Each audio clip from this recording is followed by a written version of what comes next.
ரொம்பவே கஷ்டத்துல இருக்கிற ஒரு பொண்ணுக்கு டைம் மிஷின் கிடைக்குது. இந்த டைம் மிஷின் வச்சுட்டு நம்ம என்ன பண்ணலான்னு பொண்ணு யோசிக்கிறா. அப்பதான் அவளுக்கு ஒரு ஐடியா கிடைக்குது. இந்த டைம் மிஷினை வச்சுக்கிட்டு நம்ம அப்பாவோட காலத்துக்கு முன்னாடி போனா தங்கத்தோட விலைகள் எல்லாம் கம்மியா இருக்கும்.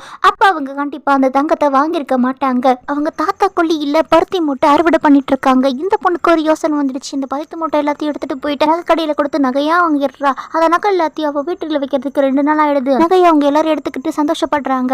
அப்பாடா நம்ம பணக்கார ஆயிட்டோம் அப்படின்னு டைம் மிஷின்ல ஏறி உட்காந்து இவன் நிகழ்காலத்துக்கு வந்துடுறா. இப்போ என்னாச்சு அப்படின்னா அவங்க இருக்கிற வீடெல்லாம் போயிட்டு அவங்க வாடகை வீட்டுல இருக்கிற மாதிரி காட்டுறாங்க. என்ன ஆகிருக்கும் அப்படின்னா இவன் நகையை எடுத்துட்டு போயிட்டு வைக்கிறதுக்கு தாமதமான அந்த 2 நாள்ல தாத்தா வாங்கின கடனை அடைக்க முடியாம அந்த நிலத்தையே வித்துறாரு. சப்போஸ் அந்த பருத்தி மூட்டையில கிடைச்ச காசு மட்டும் உங்களுக்கு கிடைச்சிருந்துச்சு அப்படின்னா கண்டிப்பா நிலத்தை வித்திருக்க மாட்டாரு. சாப்பாடுக்குன்னு இருந்த நிலத்தை விட்டதால அந்த நகையை வச்சு கூட அவங்களால ஒண்ணு பட முடியும். ஏன்னா அந்த காலத்துல நகையோட விலை மதிப்பு ரொம்பவே கம்மி.